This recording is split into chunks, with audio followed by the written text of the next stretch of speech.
Alola, and welcome everyone to my Pokemon Sun and Moon vlogs. I've had some on and off ones before, and finally, for me to start these. So, one brief word before I begin: these will not be the same structure the same way as my previous reviews of the Black and White XY series were. So, I'm going to be going over the characters for episodes, consisting of a little new adventure, the Guardians Challenge, loading the decks, first catch and catch him in a Alola style. Sorry, first catch in a Alola catch him style and Yo Ho Ho Go Poplio. So let's get this started. So, this series takes place after the events of X and Y series, and naturally, what do? Who, when you've spent all this time fighting evil forces and battling tough opponents? Why?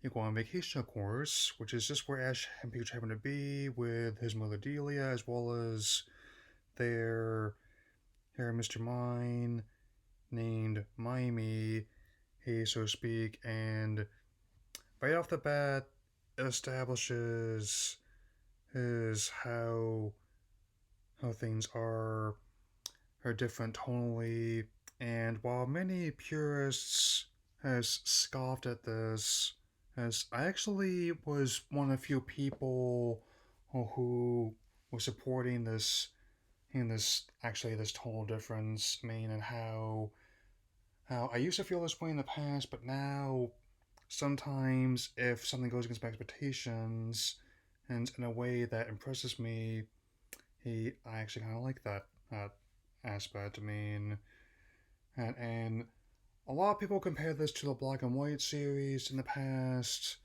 but I just don't see it that way. I mean, it works a different way to recapture that feeling of the original series, but if I had to pick a more accurate comparison that we get into the course of these vlogs, I think it would have to be the Orange Islands instead, based on different story structure, character dynamic, and the island archipelago setting, which I will get into the course of these vlogs, especially.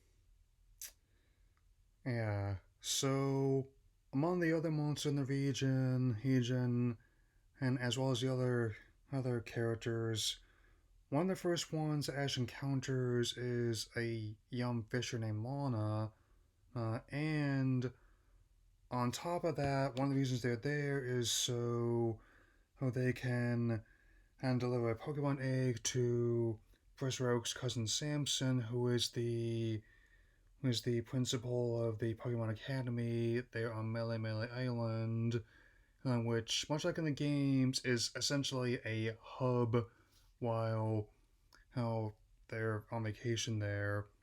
And with the main area of Howley City, basically being like standing in Honolulu. In fact, the Melee Beach is essentially the famous beach which is always packed, both on and off screen, especially, I mean. And I know who that people will be asking me about this, so I don't mention it, but as I've stated before, I do generally like the art style they went with in this anime. I think I was more receptive to the designs and design because of how I'm into a lot of series that are are definitely have more unconventional artworks like Cowboy Bebop and the Big O, and especially in the case of One Piece with how fluid and stylized everything looks. I mean, and a lot of the writers, animators, did sign off on this and plan this out in advance. I mean, before the series even aired, as they often have to. I mean, it's not like everything was just thrown together in a week like in the South Park. I mean, just thought I mentioned that to be sure. This especially is true in the case of Ash's design, which is not that different from the default look of the game's avatar, the male one at least, where the hat is mostly red instead of mostly black, and the color scheme of the shirt's been inverted in the case of blue and white stripes. But getting ahead of myself. Hmm. Yeah. at the Academy, Ash also crosses paths with a new group of companions who are studying there. This anime's counterparts of Sophocles, one of my favorite characters, a studious, this young man who's into a lot of technology and games, kind of like I am.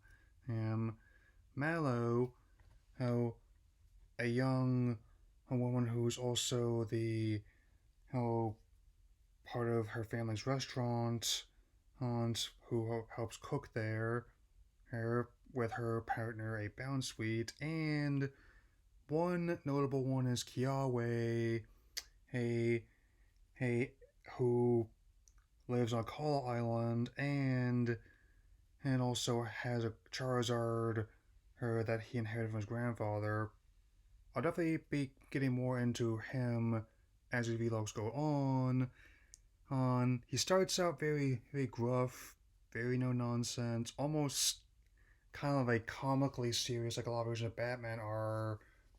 But that he doesn't stay that way for the entire series, which I shall definitely mention right now. How I mean, right off, I like how each character, her that's going to be part of the story, is distinct, and each of which has a role to play. Hey, I mean, and will contribute as it goes. Then we have Lily.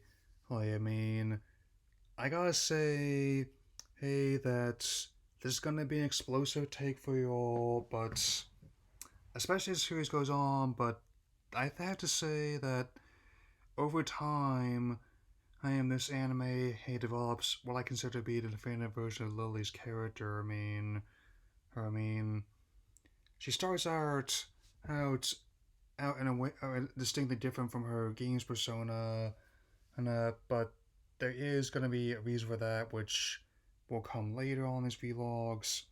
And she starts out quite studious and caring, but is kind of has a running gag early on as not being willing to touch Pokemon because he's scared and trying to overcome that at the academy. I also do kind of like the mention of Ash's Tauros for the right Pokemon. Funny, but more than 20 years and they're still making allusion to an episode that can't legally be shown here. What do you think of that? So, Ash, upon entering the academy, encounters hers Principal Oak at a briefly being mistaken for a new student who likes to do wordplay based on person Pokemon. I mean, dang. Got kind of yokai watchy up in here, so to speak. I mean, so they contact the professor back in Kanto, and the A gets there alright. Yeah.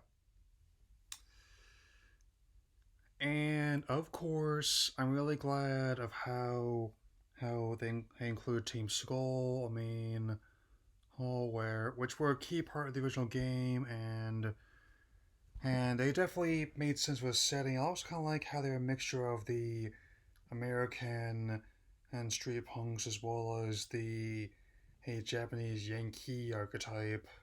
I mean, there will be much more to unpack as this goes on for fairly obvious reasons. But they try to antagonize the students of the school, who, who as well as try to antagonize Lana's Papio before it becomes her partner. It doesn't go particularly well in either case, as especially if they're acting like the bolas. What are you gonna do? Throw shoes at them? Instead, Kiawe's method of dealing with them is the series is unique power up, the Z ring, its Z crystals, and special Z moves. Those which definitely have a very nice tokusatsu vibe to them. Um, Especially, and also note that from Tapu Koko, one of the Island Guardians, ends up getting his own as part of a blessing and challenge from Hans to take up the island pilgrimage. I mean, while also studying the Pokemon Academy and staying there. So, much like a yokai watch initially, a young man is given a device as one on the wrist, which can be enhanced by special powers inserted into it, and the gift came from mischievous spirits, essentially. So anyone can enlighten me on what differences between the two series again? Besides the fact that this one has been around longer, has been more action, and I actually like this anime. I mean, what's the difference at this point? And of course, this was initially a point of contention, but as my associate Kodok has once pointed out, it's kind of like an anti-yokai watch, or something I agree with. Even though I don't entirely agree with his reluctance and to play Generation 8, I will not personally hold that against him. As I keep saying, my info's in my channel handle for my Switch FC if you want to join me, buddy. But still, the series does provide a unique interpretation and of the series is at that time frame. Like I really like how the Rotom Dex was like it was like I saw a flying iPad had and was like his friend. It gave him advice and helped him deal with certain situations. And I mean, I guess it's also kind of like Flood and Mario Sunshine, or that charm that Tetra gave you in Wind Waker. Her, but still, I mean, the commitment to the world they've built in this series, like the other ones, is simply magnificent. I mean, I personally really like how they've approached this. As I mean, there's a right balance of humor and action, which, to be fair, is actually not that different from what's come before. Or if anything, the execution is what really makes it work for me personally. And over time, I'm a lot fewer detractors remained by the time the series really got going. By the time I found its groove, I mean, that's definitely a one of the things I actually enjoy. I mean, talking about this, like even with the situation at hand between adjusting to Copa as well as the outbreak. I mean, like as while not everybody was into the way they handled this, as someone who's one of those people that is generally invested in the world building and character structure of a Pokemon series, I'm all good for them. Since I really think that the way they approach this is definitely one of the most creative and vibrant arcs I've seen in years. I'm definitely gonna do what I can, and until I decide to take a break from Netflix for a bit. And I mean, especially don't worry, I still be able to keep up my journey into Disney Plus hole. Oh, I also might see what's going on with HBO Max. Whether or not what I've heard about this live action and series is going to be true or not. And these first 5 episodes, it's on top of one I'm currently in the middle of watching again. I've seen enough. Should give you a solid idea of what to expect. Since everything is happening like this. So I guess I will definitely check you all again next time with episode 6, which will be entitled A Shocking Grocery Run. That'll be all for now. Alola.